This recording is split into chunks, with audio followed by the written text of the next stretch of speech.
গফরগাঁওকে চাঁদাবাজ মুক্ত, সন্ত্রাস মুক্ত এবং মাদক মুক্ত করার ক্ষেত্রে জিরো টলারেন্স, যিনি আগের রাতেও আমার নির্বাচনী এজেন্টদেরকে কুপিয়ে বা মেরে কেটে হাসপাতালে পাঠিয়েছেন, অনেকের বাড়িঘরে হামলা চালিয়েছেন, আগের দিনটিকে ভুলে গিয়ে আমি ওনার বাড়িতে গিয়েছি। আমাদের কোনো প্রতিপক্ষ নাই, আমরা গফরগাঁয়ের উন্নয়নের পক্ষে। পাগলাকে উপজেলা পরিণত করার জন্য ইতিমধ্যে আমি ডিউ লেটার দিয়েছি, ইনশাল্লাহ এটি হবে, প্রক্রিয়া শুরু হয়ে গেছে। আসসালামু আলাইকুম, জনাব আখতারুজ্জামান বাচ্চু, আপনি কেমন আছেন? ওয়ালাইকুম সালাম, আলহামদুলিল্লাহ। সদ্য সমাপ্ত ত্রয়োদশ জাতীয় সংসদ নির্বাচনে অংশ নিয়ে প্রথমবারের মতো দলের চেয়ারম্যান তারেক রহমানের মতো চমক লাগিয়ে ময়মনসিংহ 10 আসন থেকে সংসদ সদস্য নির্বাচিত হয়েছেন।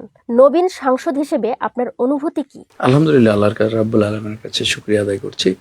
আর আমি আমার দলের চেয়ারম্যান জনাব তারেক রহমান, যিনি আমার উপর আস্থা রেখেছেন, ওনারকে ধন্যবাদ এবং কৃতজ্ঞতা জানাচ্ছি। আর বিশেষ করে কৃতজ্ঞতা জানাচ্ছি আমার ময়মনসিংহ 10, গফরগাঁও এবং পাগলা এই অঞ্চলের অবহেলিত জনপদের মানুষের, সেই প্রায় 7 লাখ মানুষের বাস, সেই সবার প্রতি ধন্যবাদ এবং কৃতজ্ঞতা জানাচ্ছি। ওনারা আমার উপর আস্থা রেখেছেন, ওই জনপদের মানুষের কল্যাণে, জনকল্যাণে যাতে কাজ করতে পারি, ওনাদের কাছে সেই দোয়া কামনা করি।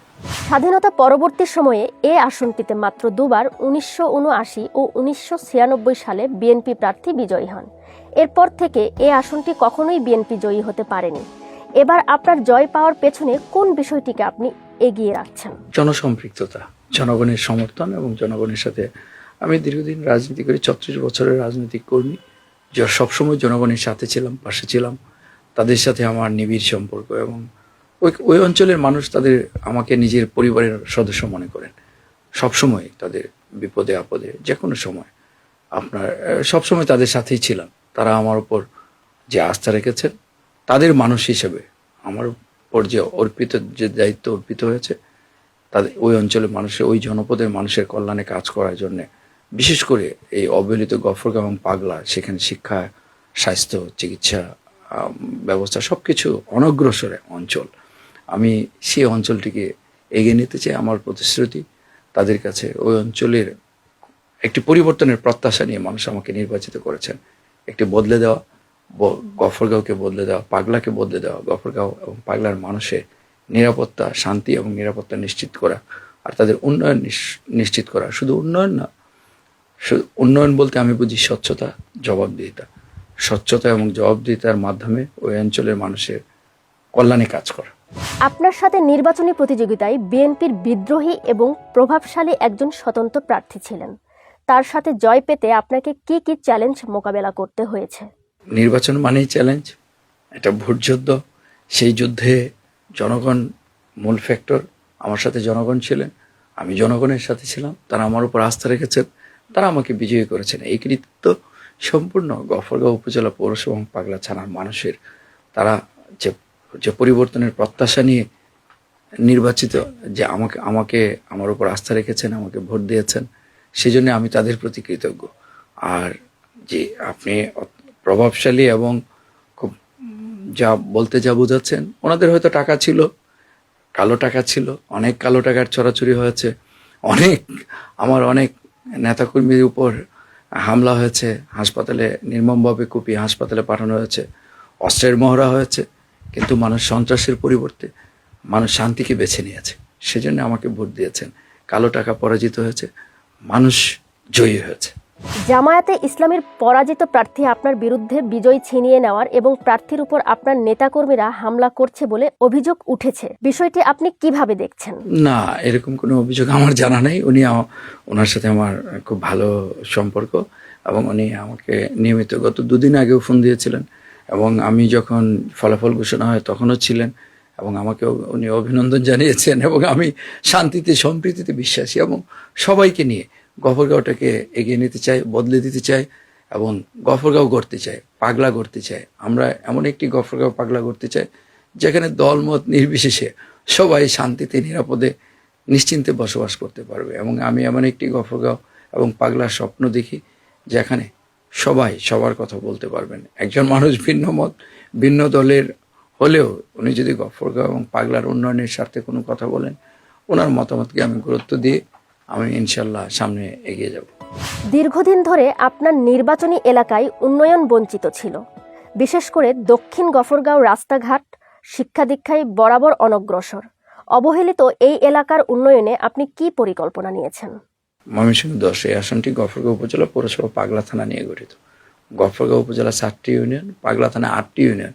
এই 8টি ইউনিয়ন নিয়ে যে পাগলা থানা, সেখানে ভোটার সংখ্যাও বেশি, কিন্তু এই অঞ্চলটি অত্যন্ত অনগ্রসর। আপনি জেনে আশ্চর্য হবেন যে সেখানে কোনো স্বাস্থ্যসেবা নেই, একটা হাসপাতাল পর্যন্ত নেই।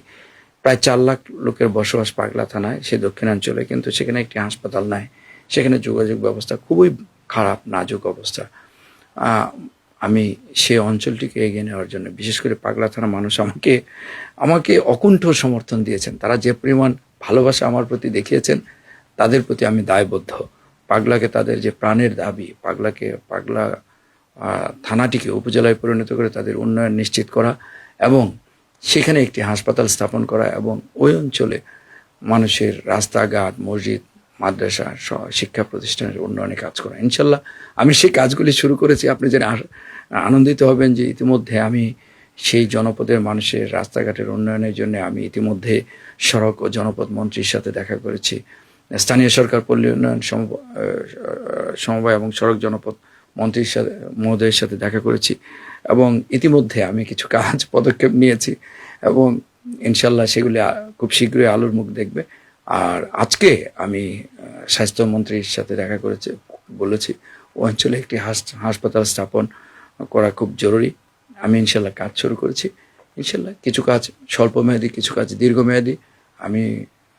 আমি শুধু আমার এই ময়মনসিংহ 10 গফরগাঁও উপজেলা পৌরসভা এবং পাগলা থানার জনগণের প্রতি একটি অনুরোধ রাখবো যে আপনারা যে প্রত্যাশা নিয়ে আমাকে নির্বাচিত করেছেন, আপনারা দোয়া করবেন আমি যেন আপনাদের প্রত্যাশা পূরণ করতে পারি। আমি আপনাদের প্রত্যাশা পূরণের কাজ শুরু করেছি। আপনারা ধৈর্য রাখবেন, আস্থা রাখবেন। আপনাদের মানুষ আমি আপনাদের এমপি না, আপনাদের পরিবারের সদস্য হিসেবে ওই গফরগাঁও পাগলাকে এগিয়ে নেওয়ার জন্য যা যা করণীয় ইনশাল্লাহ আমি সেই কাজগুলো শুরু করেছি। হয়তো কিছু কাজ খুব শীঘ্রই দৃশ্যমান হবে, কিছু একটু সময় সাপেক্ষ, দীর্ঘমেয়াদী। যেরকম আমি হাসপাতাল স্থাপন, আজকে চাইলেই একটি হাসপাতাল স্থাপন সম্ভব না। এটা অনেক সমীক্ষার ব্যাপার আছে, যাচাই বাছাইয়ের ব্যাপার আছে, বিভিন্ন কমিটি আছে। সর্বশেষ যে কমিটিগুলোতে সেগুলো পাশ হলে তারপর অবকাঠামো নির্মাণের ব্যাপার আছে, জনবলের বিষয় আছে, সেগুলো ইনশাল্লাহ হবে, আস্তে আস্তে হবে ইনশাল্লাহ। পাগলা থানাকে উপজেলায় উন্নীত করা আপনার নির্বাচনী প্রতিশ্রুতি ছিল। কতদিনের মধ্যে এই প্রতিশ্রুতি বাস্তবায়ন করতে পারবেন বলে মনে করেন? আমি আপনাকে সুনির্দিষ্টভাবে সময়টা বলা মুশকিল, তবে আমি কাজটি শুরু করেছি। আমি আবারও আপনাকে বলছি, স্থানীয় সরকার মন্ত্রী মহোদয়ের সাথে আমি দেখা করে পাগলাকে উপজেলা পরিণত করার জন্য ইতিমধ্যে আমি ডিউ লেটার দিয়েছি এবং উনি সেটা মার্ক করে দিয়েছেন। কাজটি শুরু হয়েছে। এটি একটি প্রক্রিয়াগত ব্যাপার, সময় সাপেক্ষ ব্যাপার। হ্যাঁ, ইনশাল্লাহ এটি হবে। আমি আশা করি, আমি এটুকু আপনাকে বলতে পারি, এই কাজটি করার জন্য আমার আন্তরিক প্রচেষ্টা অব্যাহত থাকবে। প্রক্রিয়া শুরু হয়ে গেছে। গফরগাঁও ও পাগলা থানাকে চাঁদাবাজ, সন্ত্রাস ও মাদকমুক্ত করতে কি কি পরিকল্পনা নিয়েছেন? আমি দৃঢ়ভাবে আপনাকে আশ্বস্ত করতে চাই, এই ক্ষেত্রে জিরো টলারেন্স। কাউকে সেখানে যদি কাউকে গফরগাঁওকে চাঁদাবাজ মুক্ত, সন্ত্রাস মুক্ত এবং মাদক মুক্ত করার ক্ষেত্রে, বিশৃঙ্খলা মুক্ত করার ক্ষেত্রে আমি কোনো কার্পণ্য করব না। আমি ইতিমধ্যে আইন শৃঙ্খলা বাহিনীর সাথে কথা বলেছি এবং ওনাদের সাথে বসেছি, দলীয় নেতাকর্মী এবং সুধীজন বিভিন্ন শ্রেণী পেশার মানুষের সাথে বসেছি। আমার একটাই আমি বলেছি আইন শৃঙ্খলা বাহিনীকে, ট্রিট ক্রিমিনাল এস ক্রিমিনাল। অপরাধীকে অপরাধী হিসেবে দেখবেন, অপরাধীর কোনো রাজনৈতিক পরিচয় নাই। এবং আমি এই ব্যাপারে একেবারে দৃঢ় প্রতিজ্ঞ। গফরগাঁওয়ের মানুষকে শান্তি এবং নিরাপত্তা দেওয়ার ব্যাপারে এবং মাদকমুক্ত করার ব্যাপারে আমি দৃঢ়ভাবে অঙ্গীকারাবদ্ধ। এই ক্ষেত্রে কোনো আপোষ করা হবে না। চিকিৎসা ও উচ্চশিক্ষা নিয়ে আপনার নির্বাচনী এলাকায় কোনো প্রকল্প নেওয়ার পরিকল্পনা আছে কি? হ্যাঁ, চিকিৎসার ব্যাপারে আমি দেখেন 7 লক্ষ মানুষ, এখানে মাত্র 50 শয্যার একটি হাসপাতাল। সেই হাসপাতালটিতেও অনেক চিকিৎসা সরঞ্জাম ছিল না। আমি ইতিমধ্যে অনেক চিকিৎসা সরঞ্জাম সরবরাহ করেছি। আমি নিজ উদ্যোগে হাসপাতালে কিছু সংস্কার কাজও করেছি, আরও কিছু সংস্কার কাজ করা প্রয়োজন। আমি গফরগাঁও হাসপাতালটিকে ইতিমধ্যে 100 শয্যা হাসপাতাল পরিণত করার জন্য স্বাস্থ্যমন্ত্রী মহোদয়কে অনুরোধ জানিয়েছি। আমি ডিও লেটার দিয়েছি, কার্যক্রম শুরু হয়েছে। আজকেই আমি স্বাস্থ্যমন্ত্রী মহোদয়ের সাথে দেখা করে এসেছি এবং পাগলায় আরেকটি 50 শয্যা হাসপাতাল স্থাপনের জন্য আমি ডিউ লেটার দিয়েছি এবং উনি সেটি নির্দেশনা দিয়েছেন। সেই কাজগুলো আমি শুরু করেছি। আর হলো যে আরেকটি প্রশ্ন আপনার, শিক্ষা। দেখেন, সারা দেশে শিক্ষা ব্যবস্থা ভেঙে পড়েছে। আমরা শিক্ষার মানকে একটি উন্নত পর্যায়ে নিতে চাই, আধুনিক শিক্ষায় শিক্ষিত করতে চাই। আর এখানে আমার নির্বাচনী এলাকায় কারিগরি শিক্ষা, কর্মমুখী শিক্ষা, আমি সেখানে শিক্ষা প্রতিষ্ঠান গড়ে তুলতে চাই। এই ব্যাপারে আমার পরিকল্পনা রয়েছে। সেই পরিকল্পনাগুলি যদি আমি বাস্তবায়ন করতে পারি, তাহলে ইনশাল্লাহ এই এলাকার মানুষ, এই এলাকার যারা আমাদের সন্তানেরা, আমাদের ভাইয়েরা, আমার বোনেরা পড়াশোনা করে যাতে চাকরি পায়, কর্মমুখী শিক্ষা পায়, তারা যেন জ্ঞানের আলোয় আলোকিত হয়। আমি চাই যে গফরগাঁও এবং পাগলা জ্ঞানের আলোয় আলোকিত হোক। এলাকার শিক্ষিত এবং বেকার যুবকদের কিভাবে কাজে লাগানোর পরিকল্পনা করছেন? দেখেন, আমার কিছু সরকারি এবং বেসরকারি দুইভাবেই পরিকল্পনা আছে। আমি ইতিমধ্যে সরকারিভাবে বেকারদের কর্মসংস্থানের জন্য আমাদের বিএনপির চেয়ারম্যান, আমাদের প্রধানমন্ত্রী তারেক রহমান ইতিমধ্যে ঘোষণা করেছেন যে উনি 18 মাসে 1 কোটি বেকারদের কর্মসংস্থান করবেন। সেটি রাষ্ট্রীয়ভাবে আমাদের পরিকল্পনা রয়েছে। ঠিক তেমনিভাবে বেসরকারি উদ্যোগেও আমি গফরগাঁও শিল্প কারখানা স্থাপন করার জন্য কাজ করছি। আমি সংসদ সদস্য নির্বাচিত হওয়ার আগেই আপনি জেনে আনন্দিত হবেন যে আমি কয়েকটি শিল্পগোষ্ঠীর ম্যানেজিং ডিরেক্টরদেরকে আমি গফরগাঁও ঘুরিয়ে নিয়ে এসেছি, ওনাদেরকে নিরাপত্তার আশ্বাস দিয়েছি এবং যা স্থান নির্বাচন করছি। আস্তে আস্তে ইনশাল্লাহ সরকারি এবং বেসরকারি উদ্যোগে বেকারদের কর্মসংস্থান করব। কারণ হলো যে আমাদের যে পরিমাণ বেকার রয়েছে, বেকারদের যদি আমরা কর্মসংস্থান করতে না পারি, তাহলে সব কিছু বেঁচতে যাবে। আমার এই প্রজন্মকে আমাদের আসলেই কর্মমুখী শিক্ষা এবং তাদেরকে কাজ দিতে হবে, তাদের কর্মসংস্থানের ব্যবস্থা করতে হবে। এটা আমাদের আরেকটি অঙ্গীকার। আপনার নির্বাচনী এলাকায় রাজনৈতিক সহনশীলতা বজায় রাখতে কি কোনো উদ্যোগ নেবেন? বিশেষ করে আপনার বিপক্ষে নির্বাচনে অংশ নেওয়া বিদ্রোহী বিএনপি নেতাকর্মী এবং জামায়াতের কর্মীদের সাথে আপনার নীতি কি হবে? ইতিমধ্যে আপনার এটা দৃশ্যমান হয়েছে, সারা দেশে প্রশংসিত হয়েছে, সমাদৃত হয়েছে এবং আপনাদের গণমাধ্যমেও এসেছে। আমি ইতিমধ্যে, যিনি আগের রাতেও আমার নির্বাচনী এজেন্টদেরকে কুপিয়ে বা মেরে কেটে হাসপাতালে পাঠিয়েছেন, অনেকের বাড়িঘরে হামলা চালিয়েছেন, আমি সবকিছু ভুলে গিয়ে, আমি আগের দিনটিকে ভুলে গিয়ে আমি ওনার বাড়িতে গিয়েছি। ওনার সাথে আমি শুভেচ্ছা বিনিময় করেছি এবং জামাতের যিনি প্রার্থী ছিলেন ওনার সাথেও আমি কথা বলেছি এবং আমি চাই গফরগাঁওকে এগিয়ে নেওয়ার জন্য যে কেউ, আমাদের কোনো প্রতিপক্ষ নাই, আমরা গফরগাঁওয়ের উন্নয়নের পক্ষে, সমৃদ্ধির পক্ষে, গফরগাঁওকে এগিয়ে নেওয়ার পক্ষে। গফরগাঁওকে এগিয়ে নেওয়ার জন্য যে কোনো দল মত, ভিন্ন মতের মানুষকে নিয়ে একসাথে আমরা গফরগাঁওয়ের উন্নয়নে কাজ করতে চাই। আমরা অতীতমুখী রাজনীতি করতে চাই না। আসলে বিভেদ, বিভাজন, প্রতিহিংসার রাজনীতি আমি কখনোই করিনি, ভবিষ্যতেও করবো না। গফরগাঁওয়ে আপনারা জেনে আনন্দিত হবেন, ইতিমধ্যে পরিবর্তনের হাওয়া বইছে। গফরগাঁও নির্বাচনের পরে কোনো সহিংসতা হয়নি কারো উপর, প্রত্যেকেই দলমত নির্বিশেষে সবাই শান্তিতে আছে। আর বিশেষ করে ব্যবসায়ী মহল সেখানে চাঁদাবাজ মুক্ত আছে, সম্পূর্ণ চাঁদাবাজি মুক্ত। আমি ইতিমধ্যে মাইকিং করে বলেছি যে সন্ত্রাস এবং যদি কেউ চাঁদা দাবি করেন সরাসরি আমাকে জানাতে এবং আইন শৃঙ্খলা বাহিনীকে জানাতে। এবং এই ব্যাপারে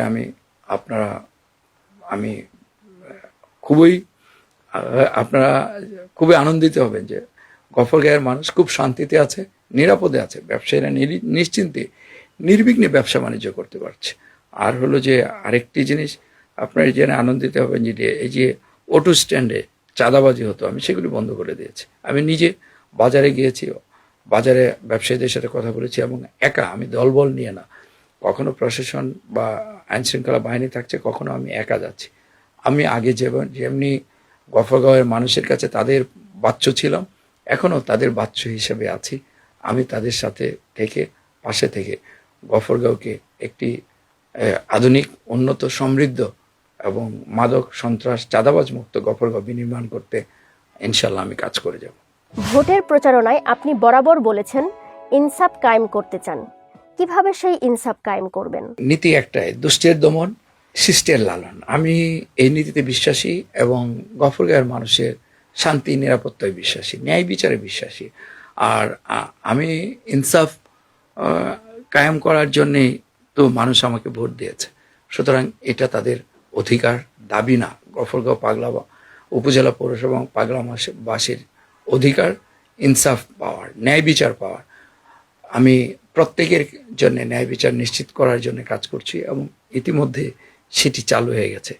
কে নেতা, কে কর্মী, কে সাধারণ জনগণ, সেটা আমার কাছে বিবেচ্য বিষয় না। আমার কাছে ন্যায় বিচার সবার আগে। আমার সবার আগে গফরগাঁওয়ের মানুষ, জনগণ।